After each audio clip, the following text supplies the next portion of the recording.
Welcome back to MB Updates, your number one stop to top entertainment and trending news. Mr. Deputy President, Prime Cabinet Secretary, Madam Chief Justice and President of the Supreme Court, Mr. Speaker, Sir, and distinguished leaders present here, Bwana DPP. The oath you have taken today before God and man places an extraordinary burden of responsibility on your very able shoulders. It is a solemn commitment to serve with fidelity, to pursue justice without fear or favor, and to uphold the rule of law in every decision that you will be making. The Director of Public Prosecutions is not just a prosecutor. You are a defender of justice, a protector of the vulnerable. The role of the DPP sits at the intersection of investigations and judicial processes. Thus, your success is dependent on the synergy you build with all other actors in the criminal justice system. And that is why I am most pleased to note that today we have the entire membership of the National Council of Administration of Justice, members that share in the burden of responsibility, ensuring that justice is truly our shield and defender. And we have listened to the Chief Justice, who is the chair, and I am very confident that the criminal justice system will work with you to make sure that we deliver to the people of Kenya that which they expect.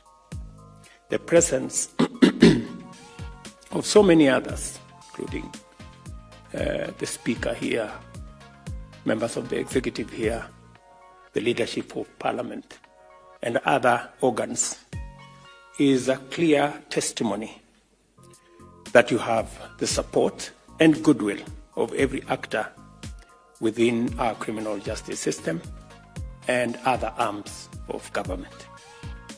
You assume office at a unique time in our nation's history. The people of Kenya are resolute in the need to realize accountability for those entrusted with public office at all levels of government and within all our arms of government. Corruption is one of the challenges facing Kenya today. This is because corruption is a significant barrier to the realization of our shared aspirations as a nation, because it breeds iniquity and leads us to lose huge amounts of public property and public resources. As a seasoned prosecutor, you are aware that in the past, some anti-graft actions were concocted to settle scores that had nothing to do with fighting corruption. Kenyans hope, and I hope, that under your tenure, the war on corruption will not be used to settle political scores, to target persons for their beliefs, or to pressure persons to abandon their rights and principles. We expect from the people of Kenya and from myself, and I speak to you candidly, openly, that we expect nothing less. It is your duty as the head of the Office of the Director of Public Prosecution to ensure that non-partisan, uniform, consistent, and high-quality prosecutorial actions are always the benchmark of your office. Without fear or favor, without different standards for big fish versus small fish, without avoiding actions against the so-called sacred cows, you have been mandated by Kenyans to ensure justice reigns on all equally. You have the support of the executive, and the presence of all these leaders is testimony, and of every state organ, of both tiers of government and all three arms of government, and of the millions of Kenyans who are looking up to you and your officers with hope and expectation. We will respect and uphold the independence of your office and provide you with the necessary assistance that we can as you pursue the sacred goal of making Kenya a more just and more safe nation for all of us. You will face criticism, Mr. Renzo or Mulele. You will hear calls for greater accountability and transparency in your office decision making. This is part and parcel of public service and state office.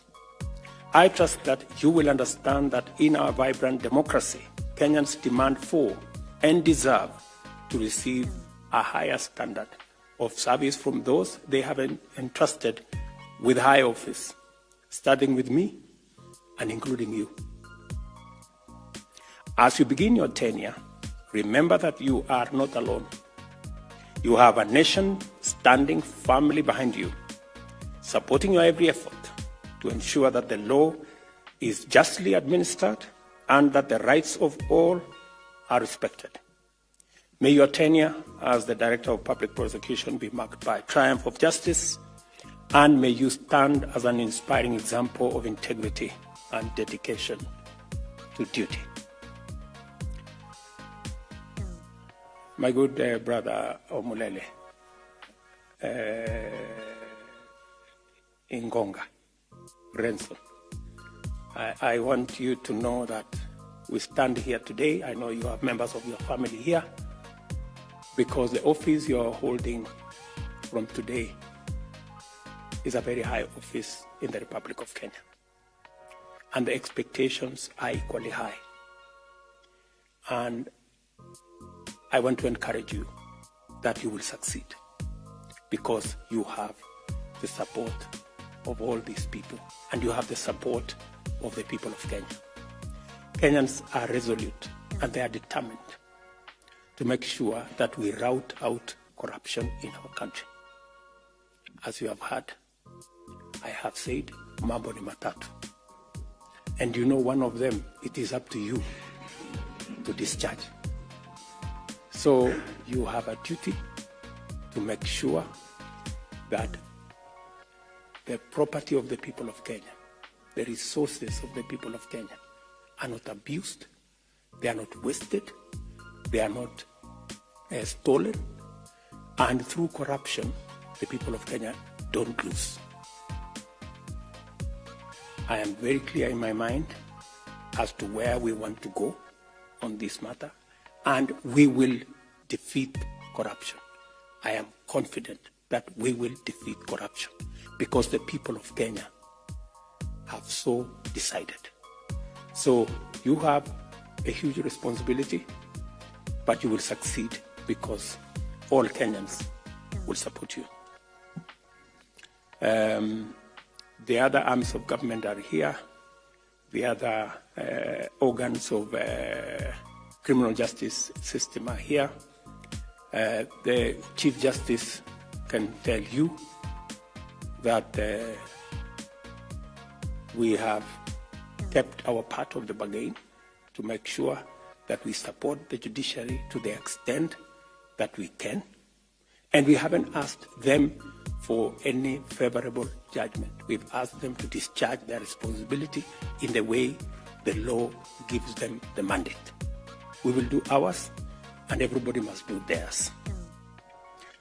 May the Almighty God of all creation bless your every action, and through you and all your colleagues that will be working with you, bless the nation of Kenya and all our people of Kenya.